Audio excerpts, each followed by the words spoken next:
بسم اللہ الرحمن الرحیم۔ میرے چینل پہ خوش آمدید۔ کیا چاہتی ہے تو؟ کیوں تنگ کر رہی ہے مجھے؟ اس کی گرجدار آواز فضا میں گونجی، جو بالکل اس آواز جیسی تھی جو ارشد نے نوید کے منہ سے سنی تھی۔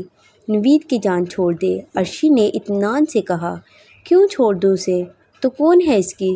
سن لے لڑکی، غور سے سن لے۔ تو یہ میری طاقت کا اندازہ نہیں ہے۔ اپنی جان عظیم ہے تو یہاں سے چلی جاؤ، ورنہ تجھے میں بھسم کر دوں گی۔ نوید کے لیے ایک بار تو کیا 100 بار بھسم ہونے کو تیار ہوں، لیکن تجھے اسے چھوڑنا ہوگا۔ ہاں، آگ اور مٹی کا کوئی مقابلہ نہیں۔ لڑکی جا، چلی جا، خواہ مخواہ جان سے جائے گی۔ مقابلہ آگ کا مٹی سے نہیں، آگ کا آگ سے ہے۔ تو سراپائی آگ ہے، تیرا خمیر آگ ہے، جبکہ میری روح آگ ہے، میرا عشق آگ ہے، اور عشق کی یہ آگ تیرے سارے وجود کو جلا دے گی۔ تو لے مقابلہ کر۔ اس نے دونوں ہاتھ کنویں کی طرف کیے، جہاں سے کئی تیر فضا میں بلند ہوئے اور برق رفتاری سے عرشی کی طرف بڑھنے لگے۔ عرشی اس حملے کے لیے تیار نہیں تھی، وہ جھک گئی، لیکن ایک تیر اس کے ہاتھ میں پیوست ہو گیا۔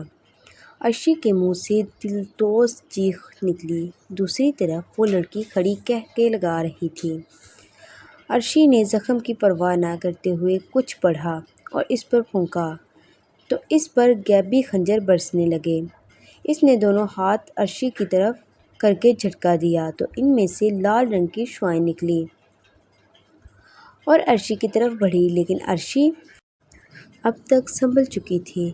اس نے جلدی سے کچھ پڑھ کر شعاعوں کی طرف دیکھ کر پھونک ماری تو ان کا رخ کنویں کی طرف ہو گیا۔ شعاعیں جیسے ہی کنویں پر پڑی، وہاں راکھ کا ڈھیر بن گیا۔ اس لڑکی کی شکل ایک دم تبدیل ہو گئی۔ اس کے منہ سے ایک دلسوز چیخ فضا کی چیرتے ہوئے خارج ہوئی۔ یہ کیا کیا تو نے؟ میری برسوں کی محنت یوں خاک میں ملا دی۔ میں تجھے نہیں چھوڑوں گی۔ چند لمحوں میں وہاں خوبصورت لڑکی کی بجائے ایک کریہا صورت بڑھیا کھڑی تھی، جس کی رنگت کوئلے کی طرح کالی تھی۔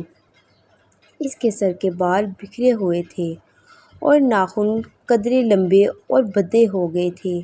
وہ بھاگ کر عرشی کی طرف دوڑی، لیکن عرشی کے قریب پہنچتے ہی اسے بجلی کا کرنٹ سا لگا، کیونکہ عرشی کے گرد سبز رنگ کا حصار قائم ہو گیا تھا۔ عرشی نے بڑھیا کو دیکھا اور کچھ پڑھ کر اس کا پھونک دیا۔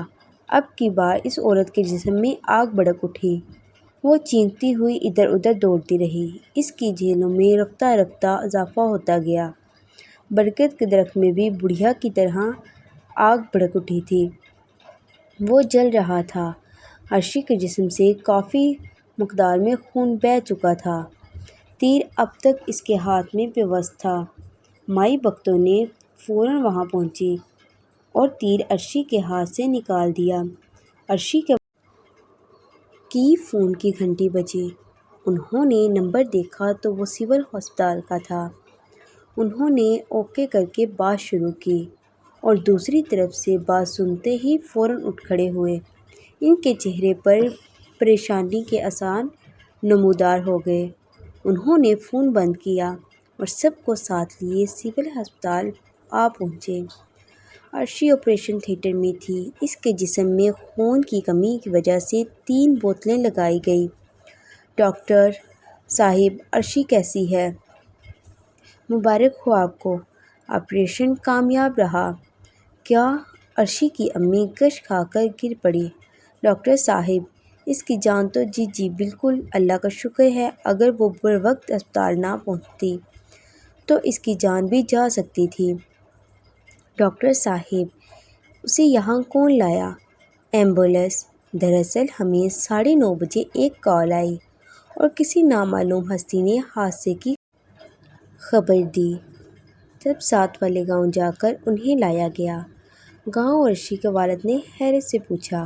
جی ہاں، اور ڈاکٹر چلے گئے، جبکہ عرشی کے والد سوچتے ہی رہ گئے۔ نوید سو کر اٹھا تو اسے ایسا لگا جیسے وہ گہری نیند سے جاگا ہو۔ وہ خود کو بہت حشاش پشاش اور ہلکا پھلکا سا محسوس کر رہا تھا۔ گھر میں کسی کو نہ پا کر اسے تشویش ہوئی۔ اس نے اپنے والد کے نمبر پہ کال کی تو اسے ساری صورتحال کا علم ہو گیا اور وہ چند لمحوں بعد ہی ہسپتال پہنچ گیا۔ عرشی کو ہوش آیا تو سب سے پہلے اس کی نظر اپنی امی کے چہرے پر پڑی۔ امی، میں کہاں ہوں؟ سب اس کی طرف متوجہ ہو گئے اور خدا کا شکر ادا کرنے لگے۔ تھوڑی دیر بعد عرشی کے والد نے اس سے پوچھا، بیٹا تم گاؤں کیوں گئی تھی اور تمہارے زخمی ہونے کی اطلاع ہسپتال میں کس نے دی؟ مائی بختوں نے، اور عرشی نے مختصر سارا قصہ ان کے گوش گزار دیا۔ ہاں، تمہاری ساری باتوں سے مجھے اتفاق ہے، لیکن مائی بختوں والی بات کچھ حلق سے نیچے نہیں اتر رہی، کیونکہ انہیں فوت ہوئے تو آج 10واں دن ہے۔ کیا؟ اور عرشی حیرت و غم کے ملے جلے جذبات چہرے پر سجا کر رہ گئی۔ اگر آپ کو میری کہانی اچھی لگی ہے تو لائک کریں اور ایسی ہی خوفناک اور دلچسپ کہانیاں سننے کے لیے میرے چینل کو سبسکرائب کریں تاکہ ہر آنے والی نئی ویڈیو آپ تک پہنچ سکے۔ شکریہ۔